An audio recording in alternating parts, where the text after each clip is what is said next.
வணக்கம். ஆகாஷ்வாணி புதுச்சேரி மாநிலச் செய்திகள் வாசிப்பவர் மலர்விழி.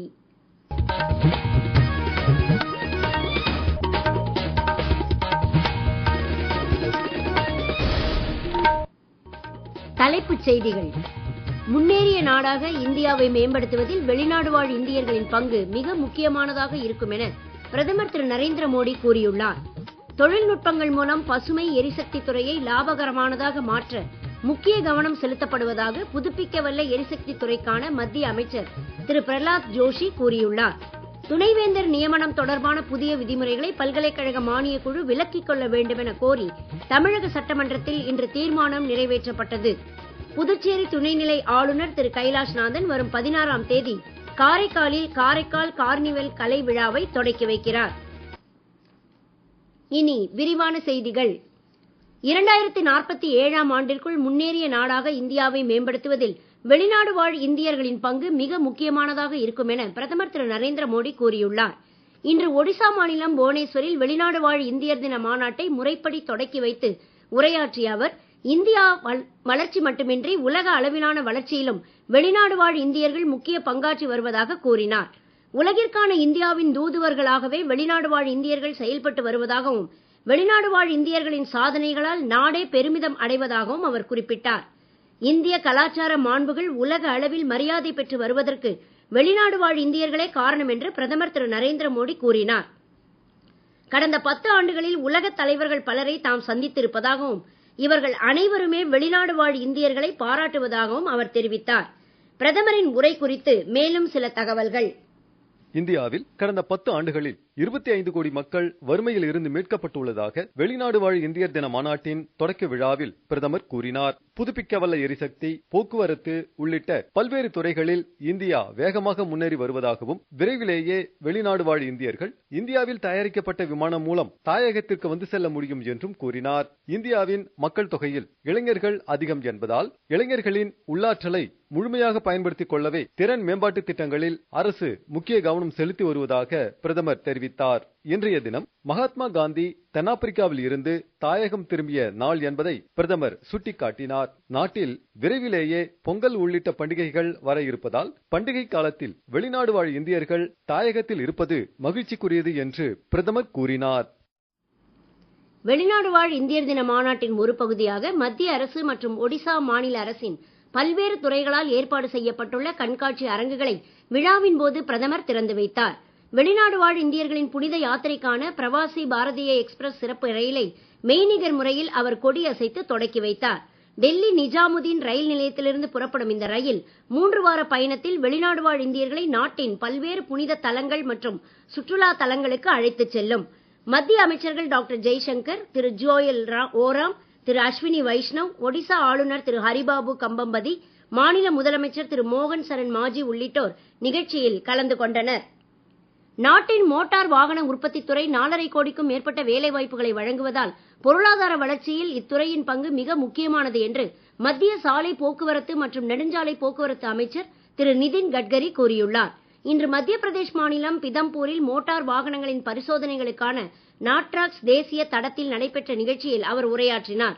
ஹைட்ரஜனே எதிர்காலத்திற்கான எரிபொருள் என்பதால் அரசும் பல்வேறு மோட்டார் வாகன உற்பத்தி நிறுவனங்களும் ஹைட்ரஜன் எரிபொருள் ஆராய்ச்சியில் ஈடுபட்டுள்ளதாக அமைச்சர் தெரிவித்தார்.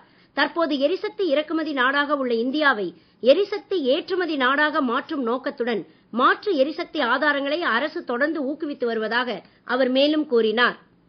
2030ஆம் ஆண்டிற்குள் நாட்டின் மொத்த மின்சார உற்பத்தி திறனில் 50% புதை படிவம் அல்லாத எரிசக்தி ஆதாரங்களுக்கு மாற்றுவதான இந்தியாவின் இலக்கு நீடித்த எதிர்காலம் பற்றிய பிரதமர் திரு நரேந்திர மோடியின் தொலைநோக்கு பார்வைக்கு ஏற்ப அமைந்திருப்பதாக புதிய மற்றும் புதுப்பிக்கவல்ல எரிசக்தி துறைக்கான மத்திய அமைச்சர் திரு பிரஹ்லாத் ஜோஷி கூறியுள்ளார். புதுப்பிக்கவல்ல எரிசக்தி ஆதாரங்கள் பற்றிய இந்தியாவின் செயல் திட்டத்தை முன்னெடுத்துச் செல்வது குறித்து மும்பையில் இன்று நடைபெற்ற பிராந்திய பயிலரங்கின் தொடக்க அமர்வில் பேசுகையில் அவர் இவ்வாறு கூறினார். புதுப்பிக்கவல்ல எரிசக்தி ஆதாரங்கள் அதிகம் உள்ள நாடான இந்தியாவில் தொழில்நுட்ப வளர்ச்சி மூலம் பசுமை எரிசக்தி துறையை லாபகரமானதாக மாற்ற முக்கிய கவனம் செலுத்தப்படுவதாகவும், உலக அளவில் பசுமை எரிசக்தியின் தேவை அதிகரித்து வருவதை சாதகமாக பயன்படுத்திக் கொள்ளும் நோக்குடன் இந்தியா செயல்பட்டு வருவதாகவும் அமைச்சர் தெரிவித்தார்.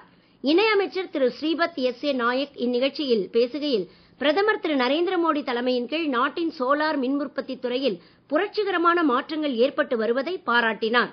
மகாராஷ்டிரா, குஜராத், கோவா உள்ளிட்ட மாநிலங்களின் புதுப்பிக்கவல்ல எரிசக்தி துறை அமைச்சர்களும் சம்பந்தப்பட்ட பல்வேறு தரப்பினரும் இந்நிகழ்ச்சியில் கலந்து கொண்டனர். நீங்கள் கேட்டுக்கொண்டிருப்பது மாநில செய்திகள். ஆகாஷ்வாணி செய்திகளை நேயர்கள் உடனுக்குடன் தெரிந்து கொள்ள எமது புதுச்சேரி மண்டல செய்தி பிரிவின் சமூக ஊடகங்களான @airnews_புதுவை என்ற எக்ஸ் பக்கத்தையும், all India radio news Puducherry என்ற Facebook பக்கத்தையும், @RNU புதுச்சேரி என்ற யூடியூப் சேனலையும் அணுகலாம். எமது டெல்லி ஆகாஷ்வாணி செய்தி பிரிவின் NSD சமூக ஊடகங்களான @airnews_alerts என்ற எக்ஸ் பக்கத்தையும், ஆல் இந்தியா ரேடியோ நியூஸ் என்ற Facebook பக்கத்தையும், News Alerts என்ற இன்ஸ்டாகிராம் தளத்தையும், news on air official YouTube சேனலையும், நியூஸ் ஆன் ஏர் செயலி மற்றும் இணையதளத்தையும் அணுகலாம்.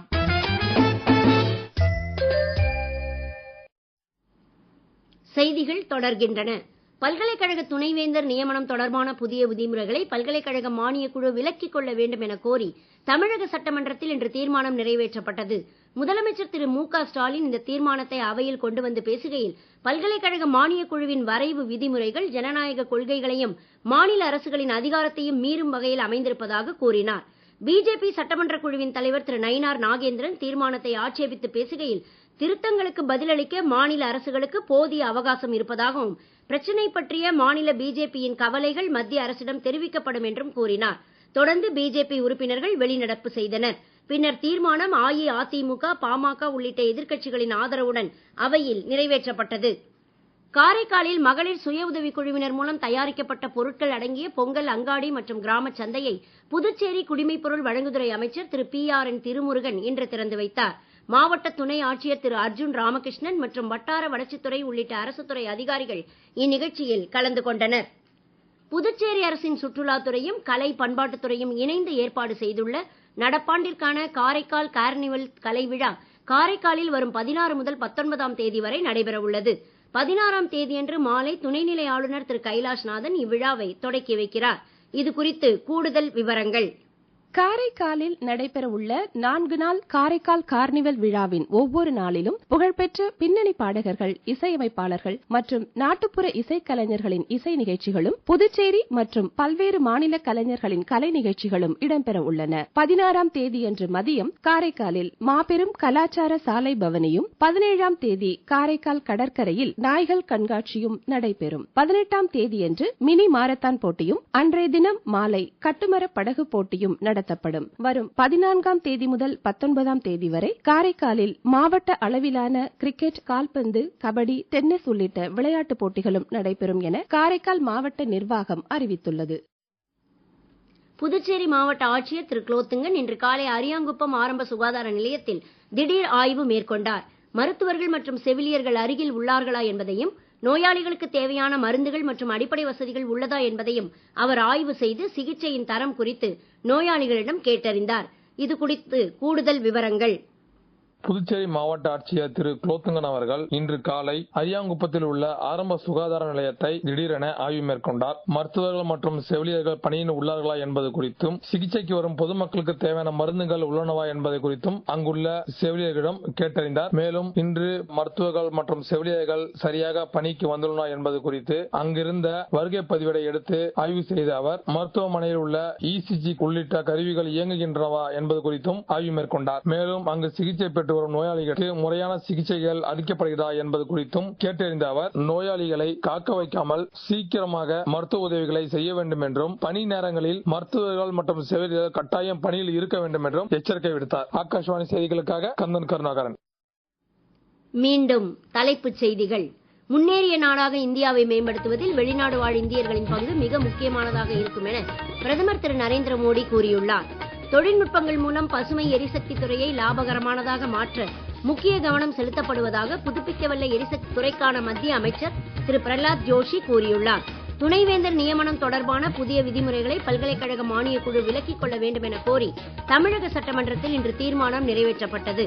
புதுச்சேரி துணைநிலை ஆளுநர் திரு கைலாஷ்நாதன் வரும் 16ஆம் தேதி காரைக்காலில் காரைக்கால் கார்னிவல் கலை விழாவை தொடக்கி வைக்கிறார். இத்துடன் இந்த செய்தி அறிக்கை நிறைவு பெறுகிறது. வணக்கம்.